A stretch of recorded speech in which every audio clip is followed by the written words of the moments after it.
Pada tahun 1590, sebuah koloni Inggris di Amerika Utara ditemukan kosong. Koloni itu bernama Roanoke. Tidak ditemukan mayat, tidak ditemukan tanda pertempuran, tidak ada catatan tertulis tentang apa yang terjadi. Satu-satunya petunjuk yang tertinggal adalah sebuah kata yang diukir pada kayu, Croatoan. Hingga hari ini, hilangnya koloni Roanoke masih belum memiliki jawaban pasti. Akhir abad ke-16, Inggris berusaha membangun koloni permanen di wilayah yang mereka sebut Dunia Baru.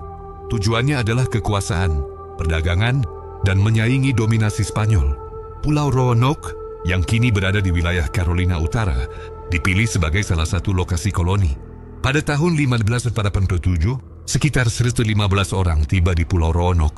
Koloni ini tidak hanya terdiri dari tentara, tetapi juga perempuan dan anak-anak. Koloni tersebut dipimpin oleh John White, yang juga merupakan seorang seniman dan pencatat visual.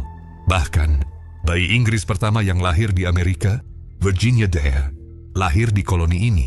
Sejak awal koloni Roanoke menghadapi masalah serius. Persediaan makanan terbatas, cuaca tidak menentu, hubungan dengan beberapa suku lokal tidak stabil. Koloni ini sangat bergantung pada pasokan dari Inggris. Tanpa bantuan, Roanoke tidak dapat bertahan lama. Karena kondisi semakin memburuk, John White memutuskan kembali ke Inggris untuk meminta bantuan dan persediaan. Ia meninggalkan koloni pada tahun 1887 dengan rencana kembali dalam waktu singkat. Sebelum pergi, disepakati satu hal, jika koloni harus pindah, mereka akan meninggalkan tanda. Jika pindah karena bahaya, tanda tersebut akan disertai simbol salib. Namun kepulangan John White tertunda. Inggris terlibat perang besar melawan Spanyol. Semua kapal digunakan untuk kepentingan militer.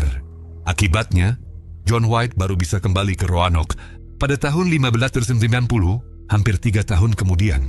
Saat kembali ke Roanoke, John White tidak menemukan satupun penduduk. Koloni benar-benar kosong. Bangunan dibongkar dengan rapi. Barang-barang berat telah dibawa pergi. Tidak ditemukan tanda perlawanan atau kekerasan. Ini menunjukkan bahwa koloni tidak ditinggalkan secara mendadak. Satu-satunya petunjuk adalah kata Croatoan yang diukir pada sebuah tiang kayu. Croatoan adalah nama pulau terdekat dan juga nama suku lokal yang dikenal memiliki hubungan lebih baik dengan penduduk Roanoke. Yang penting, tidak ditemukan simbol salib. Artinya, koloni tidak pindah karena keadaan darurat.